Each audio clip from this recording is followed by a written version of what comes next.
Dear students, हम इस video में समास यानी कि कंपाउंड जो आपका इंग्लिश में होता है उसके बारे में पढ़ेंगे।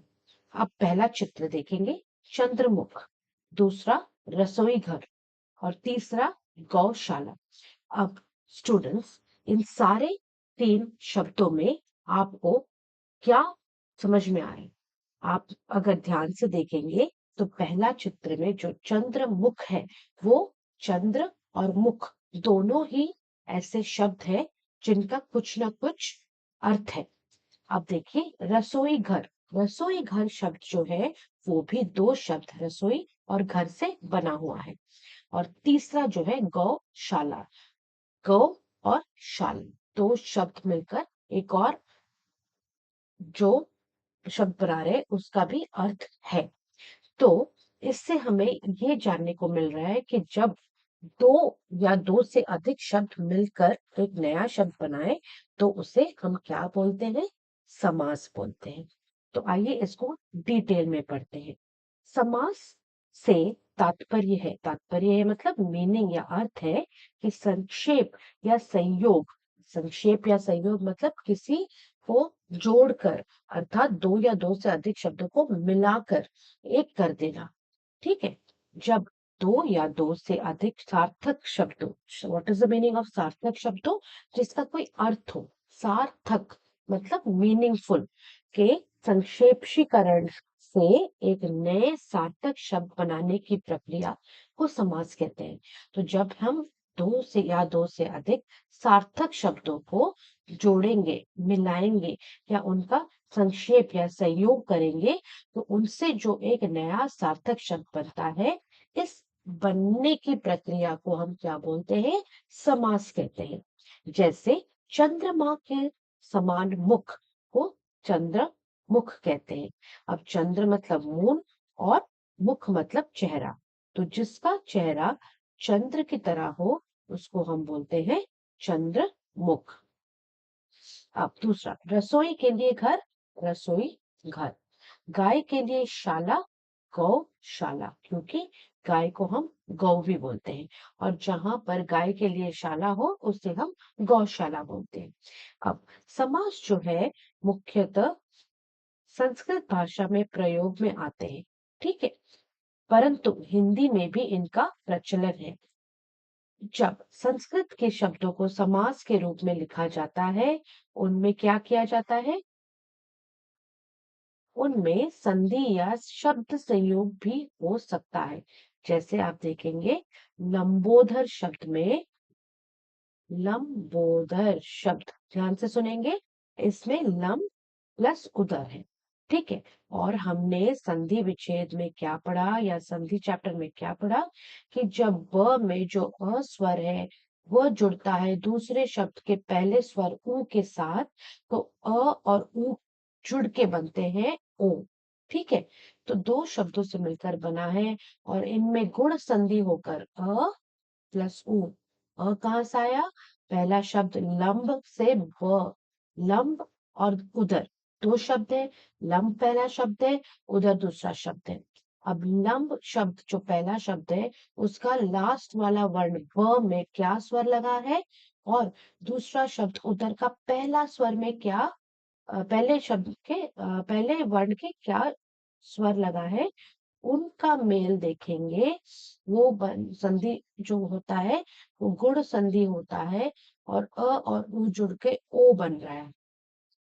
तो शब्द क्या बन जाएगा जब उसका मिलाप हो? तो लंबोदर बन जाएगा। ये ब अ और उ ओ बन जाते हैं तो लंबोदर, अर्थात लंबा उदर। उदर यानी कि पेट है जिसका, लंबा पेट है जिसका, उसे हम बोलते हैं लंबोदर। और किसका लंबा पेट है? गणेश जी का लंबा पेट है।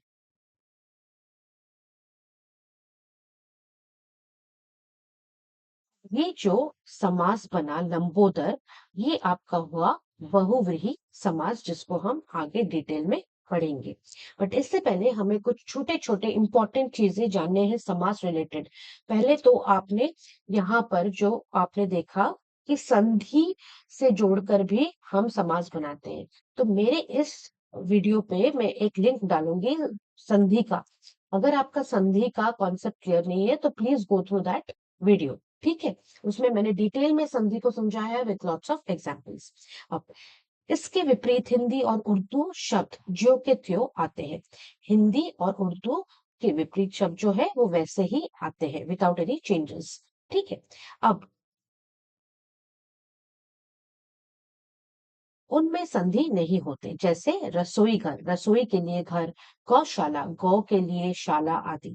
समास भाषा में संक्षिप्तता और कसावट लाते हैं, मतलब क्रिस्पनेस और कुछ एक अच्छा सा क्लियर जो मीनिंग होता है वो निखर के आता है। इसका प्रमुख कारण यही है कि इनके बीच में आने वाले कुछ शब्दों का लोप हो जाता है। लोप मीन्स वो होते हैं बट दिखते नहीं है, मतलब बैकग्राउंड में है, ठीक है। उनको जरूरी नहीं है कि हम लिख कर दिखाएं, वो समझ में आता है कि वो लोप है, दे आर हिडन। अब पहला जो है आप ध्यान में रखेंगे, सामासिक शब्द अथवा समस्त पद क्या है, ये जानना आपको बहुत जरूरी है। समस्त पद क्या है? अब दो या दो से अधिक शब्दों के बीच पारस्परिक संबंध बताने वाले शब्दों अथवा प्रत्ययों का लोप होने पर उन दो या अधिक शब्दों से जो एक स्वतंत्र शब्द बनता है उसे सामासिक शब्द कहते हैं। उदाहरण के साथ पहले समझेंगे, फिर हम डेफिनेशन को फिर से समझेंगे। जैसे राजा का कुमार, राजकुमार। राजा किंग का कुमार, कुमार को ज्यादातर हम क्या बोलते हैं, बेटा बोलते हैं। तो राजा का बेटा राजकुमार, राजा का कुमार राजकुमार। इस शब्द में का, ये जो है कारक का प्रयोग इसे स्पष्ट करने के लिए किया गया है।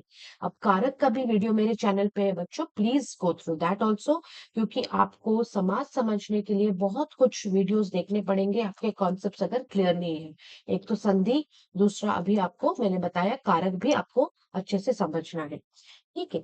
तो राजा का कुमार में का शब्द जो है वो कारक है, और उसका जो प्रयोग यहाँ पर यह स्पष्ट कराने के लिए किया गया है, ठीक है। यदि इसको हटा दिया जाए तो शब्द बनेगा राजकुमार, अतः इसे सामासिक शब्द कहा जाएगा। समास के नियमों से बना शब्द समस्त पद होता है। समास के नियमों मतलब समास के जो रूल्स है उससे जो बने शब्द आते हैं वो समस्त पद कहलाते हैं। अब ये शब्द समस्त पद, समस्त पद, समस्त पहला जो वर्ड है वो समास से आता है, ठीक है। और समास के नियमों से जो बना हुआ जो फ्रेज या पद उसे समस्त पद बोलते हैं। इन इसमें सदैव दो पद होते हैं, पहले शब्द को पूर्व पद बोलते हैं और दूसरे शब्द को उत्तर पद कहते हैं। तो समस्त पद जो है वो दो पदों से बना हुआ है। आपका पूर्व पद, पूर्व मतलब पहले, तो पहला शब्द, ठीक है। और दूसरा शब्द को उत्तर पद मतलब फॉलोइंग वाला वर्ड, उसको हम उत्तर पद बोलते हैं। जैसे चंद्रमा के समान मुख में पहला जो आपका शब्द आ रहा है वो कौन सा है स्टूडेंट्स, वो है चंद्रमा, ठीक है। तो चंद्रमा क्या हुआ, पहला शब्द पूर्व पद के समान मुख जो हुआ वो, उसमें कौन सा शब्द है, मुख है, तो मुख हुआ आपका उत्तर पद, ठीक है। तो और इन दोनों को पूर्व पद और उत्तर पद मिलके क्या बनाते हैं, समस्त पद, द कंप्लीट कंपाउंड और योर समास जिसे कहते हैं। तो अभी आइए हम सामासिक शब्द अथवा समस्त पद की परिभाषा को अच्छे से समझेंगे फिर से, क्योंकि हमने अभी उदाहरण के साथ देखा है, अभी इसका परिभाषा आपको स्पष्ट हो जाएगा। दो या दो से अधिक शब्दों के बीच पारस्परिक संबंध बताने वाले शब्दों, ठीक है, अथवा प्रत्ययों का लोप, प्रत्यय जैसे का, ठीक है, का लोप होने पर, जब ये छुप जाते हैं होने पर उन दो या दो से अधिक शब्दों से जो एक स्वतंत्र इंडिपेंडेंट शब्द नया शब्द बनता है उसे हम सामासिक शब्द कहते हैं। तो इस परिभाषा को आपको रखने की जरूरत नहीं है, आप समस्त पद कोई सा भी लीजिए, याद रखिए, उदाहरण को पहले याद रखिए। राजा का कुमार राजकुमार, तो इसमें कितने शब्द है, दो या दो से अधिक शब्द हैं। अब इनके बीच हम क्या कर रहे हैं, एक पारस्परिक संबंध जताने की कोशिश कर रहे हैं, ठीक है। तो जब इन दो से अधिक शब्दों के बीच का पारस्परिक संबंध बताने वाले जो शब्द है अथवा जो प्रत्यय है उनका लोप, लोप यानी या तो मिलाप करना या फिर ऐसे उनमें जो कारक वगैरह है उनको हटाकर एक नया शब्द बनाना। ठीक है, तो उसको हम जब ऐसे एक लोप करके उन शब्दों को या फिर उन प्रत्ययों का लोप जब हो जाता है, तो जो एक नया शब्द, जो एक स्वतंत्र इंडिपेंडेंट शब्द आता है, बनता है, उसे हम सामासिक शब्द कहते हैं। राजा का कुमार, राजकुमार, इसमें हम का कारक को लोप कर देते हैं, तो राजकुमार बनता है। ऐसे आप याद रखेंगे। ठीक है, और समस्त पद रिलेटेड आप क्या क्या याद रखेंगे? एक तो परिभाषा याद रखेंगे, एक उदाहरण याद रखेंगे। समस्त पद is made up of two पद्स, एक है आपका पूर्व पद और दूसरा है उत्तर पद। समास विग्रह के बारे में जानते हैं। विग्रह मीन्स टू ब्रेक डाउन। ठीक है, समास के पदों को हमें पता है कि समास में कितने पद होते हैं? 3 पद होते हैं, समस्त पद, पूर्व पद और उत्तर पद। ठीक है, तो इनका जब विग्रह होता है यानी कि जब हम इनको ब्रेक डाउन करते हैं तो फिर क्या होता है? उनका समास विग्रह होता है। अब जैसे समास के पदों को अलग अलग करना को समास विग्रह कहते हैं। जैसे चंद्रमुख, चंद्रमुख आपका समास है। आपने चंद्रमुख को चंद्रमा के समान मुख में इसका विग्रह किया। ठीक है, जहां पर आपका प्रत्येक आपका कारक चिन्ह के भी आता है और चंद्रमा एक शब्द है और मुख दूसरा शब्द है, तो इन सबके समूह से क्या बनता है? चंद्रमुख। और इन चंद्रमुख शब्द के विग्रह से क्या बनता है? चंद्रमा के समान मुख। ठीक है,